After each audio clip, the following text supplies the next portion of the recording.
The book of Matthew, chapter 22, verse 1, Matthew 22 and 1, Matthew, the 22nd chapter and the first verse. The story of the wedding banquet. Jesus responded by telling still more stories. God's kingdom, he said, is like a king who threw a wedding banquet for his son. He sent out servants to call in all the invited guests, and they wouldn't come. He sent out another round of servants, instructing them to tell the guests, look, everything is on the table. The prime rib is ready for carving. Come to the feast. They only shrugged their shoulders and went off, one to weed his garden, another to work in his shop, the rest with nothing better to do, beat up on the messengers and then killed them. The king was outraged and sent his soldiers to destroy those thugs and level their city. Then he told his servants, we have a wedding banquet all prepared, but no guests. The ones I invited weren't up to it. Go out into the busiest intersections in town and invite anyone you find to the banquet. The servants went out on the streets and rounded up everyone they laid eyes on, good and bad, regardless. And so the banquet was on, every place filled. When the king entered and looked over the scene, he spotted a man who wasn't properly dressed. He said to him, friend, how dare you come in here looking like that? The man was speechless. Then the king told his servants, get him out of here fast, tie him up and ship him to hell and make sure he doesn't get back in. That's what I mean when I say many get invited, only a few make it. Paying taxes. That's when the Pharisees plotted a way to trap him into saying something damaging. They sent their disciples with a few of the Herod's followers mixed in to ask, teacher, we know you have integrity. Teach the way of God accurately, are indifferent to popular opinion, and don't pander to your students. So tell us honestly, is it right to pay taxes to Caesar or not? Jesus knew that they were up to no good. He said, why are you playing these games with me? Why are you trying to trap me? Do you have a coin? Let me see it. They handed him a silver piece. This engraving, who does it look like and whose name is on it? They said, Caesar. Then give Caesar what is his and give God what is his. The Pharisees were speechless. They went off shaking their heads. Marriage and the resurrection. That same day, the Sadducees approached him. This is the party that denies any possibility of resurrection. They asked, teacher, Moses said if a man dies childless, his brother is obligated to marry his widow and father a child with her. Here's the case where there were 7 brothers. The first brother married and died, leaving no child, and his wife passed to his brother. The second brother also left her childless, then the third, and so on and on, all 7. Eventually, the wife died. Now, here's our question. At the resurrection, whose wife is she? She was a wife to each of them. Jesus answered, you're off base on 2 counts. You don't know what God said. You don't know how God works. At the resurrection, we're beyond marriage. As with the angels, all our ecstasies and intimacies then will be with God. And regarding your speculation on whether the dead are raised or not, don't you read your Bibles? The grammar is clear. God says, I am, not was, the God of Abraham, the God of Isaac, the God of Jacob. The living God defines himself not as the God of dead men, but of the living. Hearing this exchange, the crowd was much impressed. The most important command. When the Pharisees heard how he had bested the Sadducees, they gathered their forces for an assault. One of their religious scholars spoke for them, posing a question they hoped would show him up. Teacher, which command in God's law is the most important? Jesus said, love God, love the Lord your God with all your passion and prayer and intelligence. This is the most important, the first on any list, but there's a second to get set alongside it. Love others as well as you love yourself. These 2 commands are the pegs everything in God's law and prophets hangs from them. David's son and master. As the Pharisees were regrouping, Jesus caught them off balance with his own question. What do you think about Christ? Whose son is he? They said, David's son. Jesus replied, well, if the Christ is David's son, how do you explain that David, under inspiration, named Christ his master? God said to my master, sit here at my right hand until I make your enemies your footstool.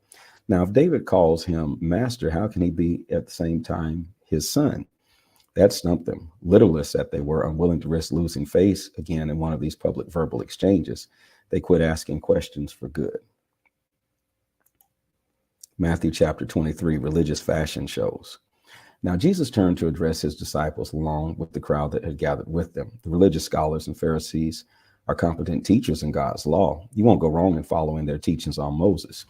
Be careful about following them. They talk a good line, but they don't live it. They don't take it into their hearts and live it out in their behavior. It's all spit and polished veneer. Instead of giving you God's law as food and drink by which you can banquet on God, they package it in bundles of rules, loading you down like pack animals. They seem to take pleasure in watching you stagger under these loads and wouldn't think of lifting a finger to help. Their lives are as perpetual fashion shows, embroidered prayer shawls one day and flowery prayers the next. They love to sit at the head table at church dinners, basking in the most prominent positions, preening in the radiance of public flattery, receiving honorary degrees, and getting called doctor and reverend. Oh, Lord Jesus. Don't let people do that to you, put you on a pedestal like that. You all have a single teacher and you're all classmates. Don't set up as people up as experts over your life, letting them tell you what to do. Save that authority for God. Let him tell you what to do. No one else should carry the title of father. You only have one father and he is in heaven. And don't let people maneuver you into taking charge of them. There's only one life leader for you and them, Christ. Do you want to stand out? Then step down. Be a servant. If you puff yourself up, you'll get the wind knocked out of you. But if you're content to simply be yourself, your life will count for plenty. Frauds. I've had it with you. You're hopeless, you religious scholars, you Pharisees, frauds. Your lives are roadblocks to God's kingdom. You refuse to enter and you won't let anyone else in either. You're hopeless, you religious scholars and Pharisees, frauds. You go halfway around the world to make a convert, but once you get them, you make them a replica of yourselves. Double damned. You're hopeless. What arrogant stupidity. You say if someone makes a promise with his fingers crossed, that's nothing. But if he swears with his hand on the Bible, that's serious. What ignorance. Does the letter on the Bible carry more weight than the skin on your hands? And what about this piece of trivia? If you shake hands on a promise, that's nothing. But if you raise your hand that God is your witness, that's serious. What ridiculous hair splitting. What difference does it make whether you shake hands or raise hands? A promise is a promise. What difference does it make if you make your promise inside or outside a house of worship? A promise is a promise. God is present, watching and holding you to account regardless. You're hopeless, you religious scholars and Pharisees, frauds. You keep meticulous account books, tithing on every nickel and dime you get, but on the meat of God's law, things like fairness and compassion and commitment, the absolute basics, you carelessly take it or leave it. Careful bookkeeping is commendable, but the basics are required.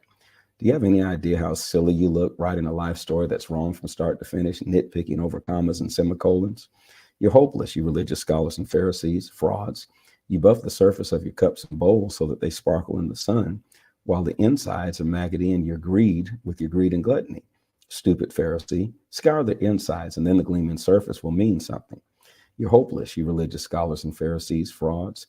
You like manicured grave plots, grass clipped and the flowers bright, but 6 feet down, it's all rotting bones and worm-eaten flesh. People look at you and think you're saints, but beneath the skin, you're total frauds. You're hopeless, you religious scholars and Pharisees, frauds. You build granite tombs for your prophets and marble monuments for your saints. And you say that if you had lived in the days of your ancestors, no blood would have been on your hands. You protest too much. You cut from the same cloth as those murderers and daily add to the death count. Snakes, cold-blooded sneaks. Do you think you can worm your way out of this? Never have to pay the piper? It's on account of people like you that I send prophets and wise guides and scholars generation after generation. And generation after generation, you treat them like dirt, greeting them with lynch mobs, hounding them with abuse.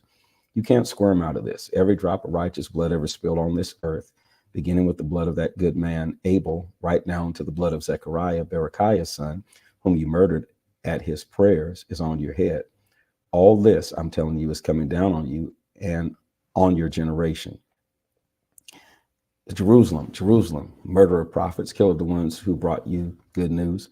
How often I've ached to embrace your children, the way a hen gathers her chicks under her wings, and you wouldn't let me.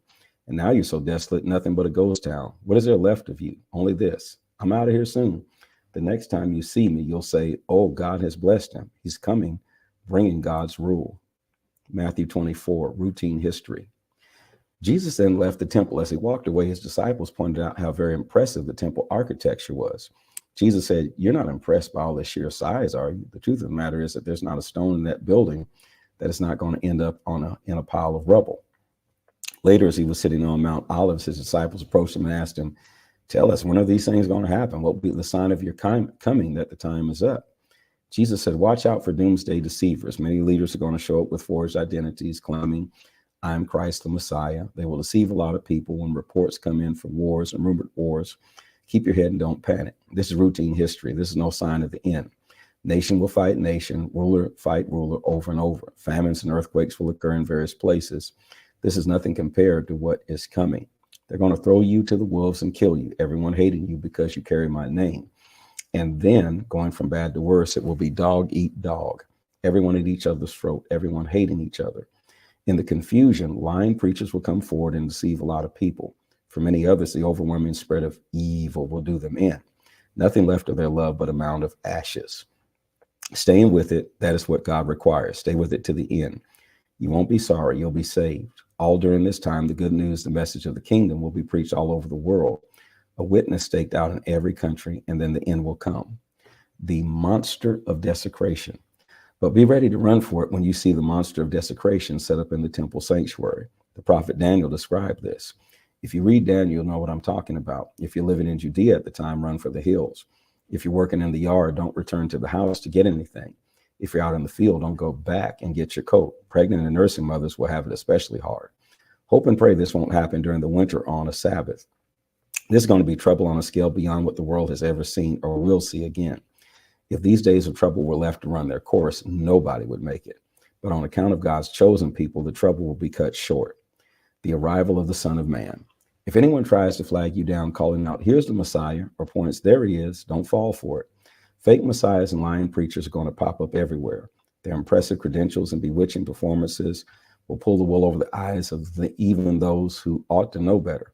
But I've given you fair warning. So if they say run to the country and see him arrive, or quick, get downtown and see him come, don't give them the time of day. The arrival of the Son of Man isn't something you go to see. He comes like swift lightning to you. Whenever you see crowds gathering, think of carrion vultures circling, moving in, hovering over a rotting carcass. You can't be quite sure that it's not the living Son of Man pulling in those crowds, following those hard times. Sun will fade out, moon cloud over, stars fall out the sky, cosmic powers tremble. In the arrival of the Son of Man, it will fill the sky so no one will miss it.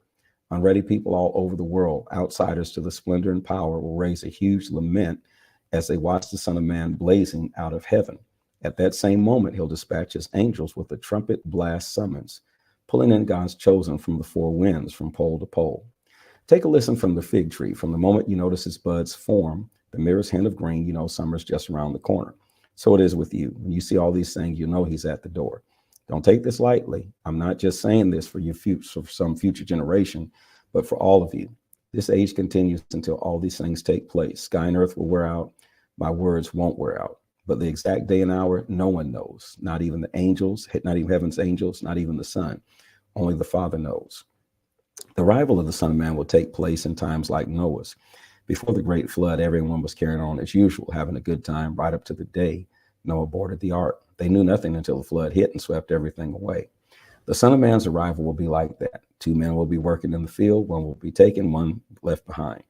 2 women will be grinding at the mill, one will be taken, one left behind. So stay awake, alert. You have no idea what day your master will show up, but you do know this. You know that if the homeowner had known what time of night the burglar would arrive, he would have been there with his dogs to prevent the break-in. Be vigilant just like that. You have no idea when the Son of Man is going to show up. Who here qualifies for the job of overseeing the kitchen? The person the master can depend on to feed the workers on time each day. Someone the master can drop in on unnoticed and always find him doing his job. A God-blessed man or woman, I tell you. It won't be long before the master will put this person in charge of the whole operation. But if that person only looks out for himself and the minute the master is away does what he pleases, abusing the help and throwing drunken parties for his friends, the master is going to show up when he least expects it, and it won't be pretty. He'll end up in the dump with the hypocrites, out in the cold, shivering, teeth chattering. This is the word of the Lord.